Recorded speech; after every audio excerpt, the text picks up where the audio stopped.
What is going on, guys? Today I have an exciting video. I'm going to be talking about my IT roadmap and how I landed my first IT job in less than 6 months. Before we even get started though, I have a couple disclaimers. At the end of the day, guys, I'm just somebody making some videos on the internet. It's not a guarantee of anything. I'm simply just going to share what worked for me and what I wish that I had when I first started this journey 6 months ago. Secondly, please, I cannot stress this enough. Always do what is best for you and be confident in whatever route that you choose to take. I know it can feel like you're wading through a sea of information from all directions sometimes. At the end of the day, again, I want to stress, please do what is best for you.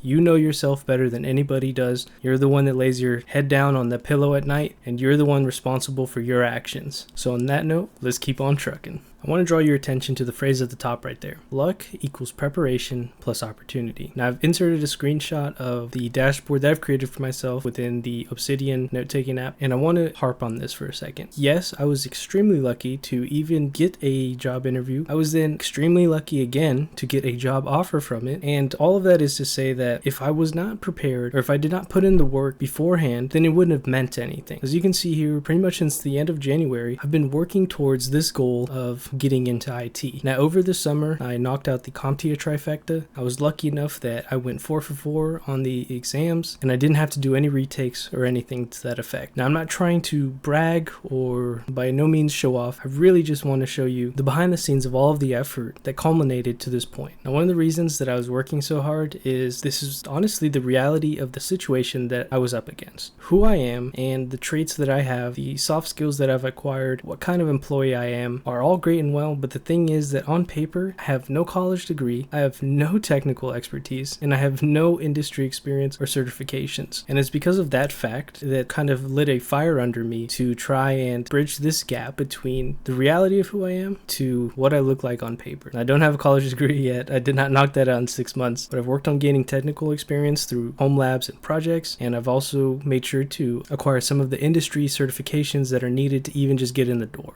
Luckily for you though, hindsight is 2020, and I want to share, if I had to go back and start, what the journey would look like for me knowing what I know now. Now the first thing that I would do is go through and complete the CS50X Scratch course. I know you're probably wondering what the heck even is that. I'll try to overlay some video while I'm explaining it. The gist of it though, it's a computer science course presented by Harvard as an introductory to some of their entry programming courses, I believe. Now why am I recommending this? If you were like me and you're coming from a non-technical background, or you really know nothing about the information technology field, I really would recommend this because one, I don't know about you, but I did not use my brain to this extent for a couple of years. The work that I was doing was manual and very neck down work, so I was not really challenged in a intellectual sense from my day-to-day life. Now when you're embarking on this journey, you're going to be learning a lot of concepts and a lot of things that you really have no idea about. So using this as a quote-unquote warm-up, I think would be extremely beneficial. I tried to do it with the CS50X, which was a full computer science course going over C and Python and all of that, and trust me, it ended up being a little bit of a time sink, but at the end of the day I still learned something from it, and I'm happy for that. I'm also going to link a website in the description that gives you access to a slew of free university and college courses that they put online for you to poke around or find something that you might find interesting. I think it's really cool that they do that. Now number 2, create or refresh your LinkedIn page.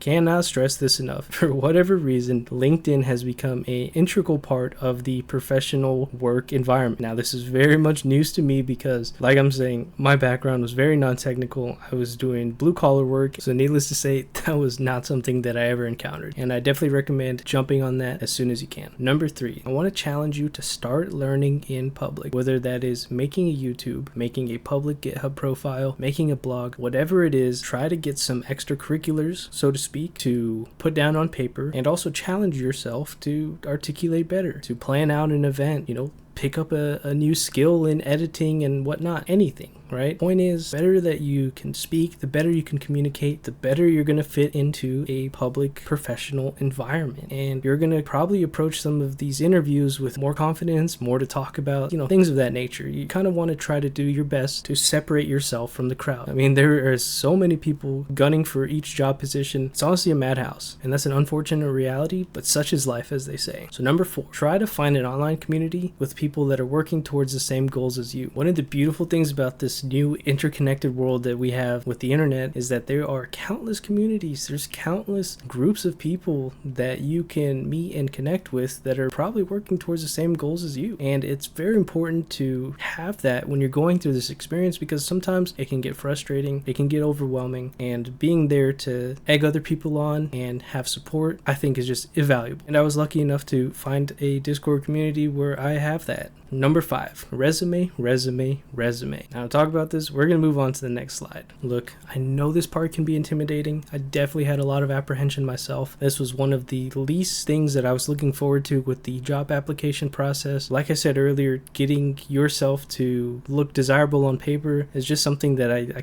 don't really appreciate, but I understand its merit. Right here is the first rendition of the resume that I had, and then the resume on the right is the one that I actually landed a job interview with. As you can see, is a little bit of a difference. This was probably the 13th or 14th revision that I made over the course of the summer as I was knocking out certifications, gaining some better projects to put on, and going through different courses. As you can see, the one on the right, I have the projects list above my experience, and I did that because of the lack of technical experience that I have. So I wanted to kind of highlight projects that I was doing on my own to try to acquire that. Another tip that I have is try to keep that resume to one page. So, who would have thought? But you got to imagine the person reading this in mind when you're creating your resume. They're looking at hundreds, thousands of different resumes, and keeping that to one page that they can quickly scan and get a picture of you is definitely going to help you out. Okay, down to the meat and potatoes of this video, the CompTIA Trifecta. So right here, I've put the exact study guides and practice tests that I used for each exam. The order I took them in was Security Plus in May, Core 1 of the A Plus in June, Core 2 in July, and then finally the Network Plus in August. Now this is where knowing how you learn and understanding what works best for you is going to put you in a position to succeed. For the Security Plus, I went through the Professor Messer playlist, but honestly, getting through 120 videos, as informative as they were, I kind of started dreading getting through that. As a result, it took me a little longer to take the Security Plus exam because I was kind of dragging my feet a little bit. Now what I found that works best for me is this. For 2 weeks, I'll go through the study guide, and some of them usually have some practice questions at the end of the chapters and stuff, and I'll familiarize myself with the concepts and the language used. For the next 2 weeks, I will go repeatedly over the practice test, and that actually ended up working pretty well for me to feel confident taking these tests. Honestly, the only one that I was almost not passing was the Core 1 of the A+,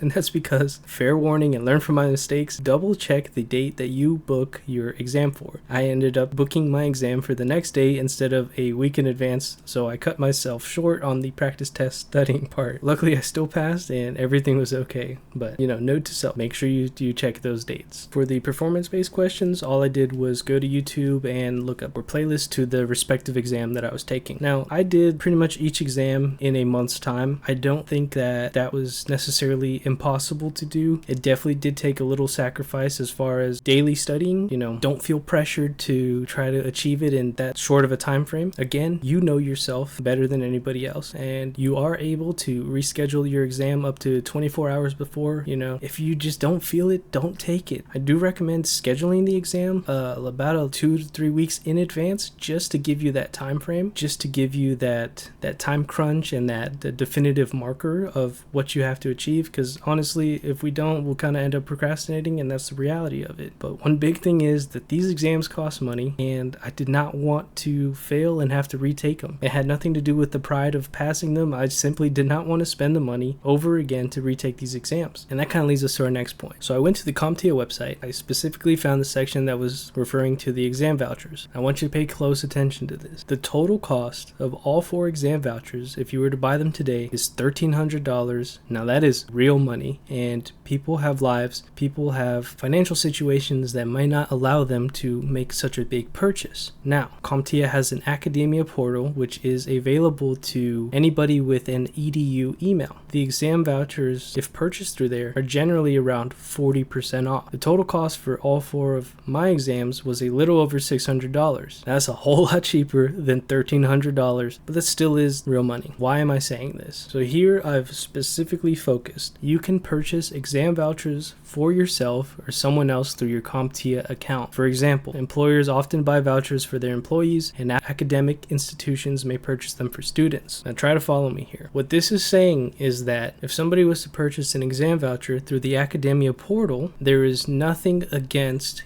gifting that voucher for somebody else to use. I'm not implying anything, but if you do not have access to an EDU account, but maybe you have a friend or a family member that does, it is not a violation of CompTIA's policy for them to purchase that exam for you. So do with that what you will. I just want to share that for anybody that has an EDU email. Definitely take advantage of that discount. It's there. Use it. Now to wrap everything up, here is 3 courses by TCM Security that are completely free. Links will be in the description. I highly recommend that Practical Help Desk course right there in the middle. It was such a well done, easy to follow course, and it also gave me the base for the Active Directory project that I used on my resume and really introduced me to the concepts that I was studying in the A+ material. Definitely helped me when I went to take that exam. Additionally, there's TryHack Me. I'd recommend their pre-security and beginner courses that will go over basic web concepts and stuff like that. There is some overlay within the knowledge covered in the certifications. So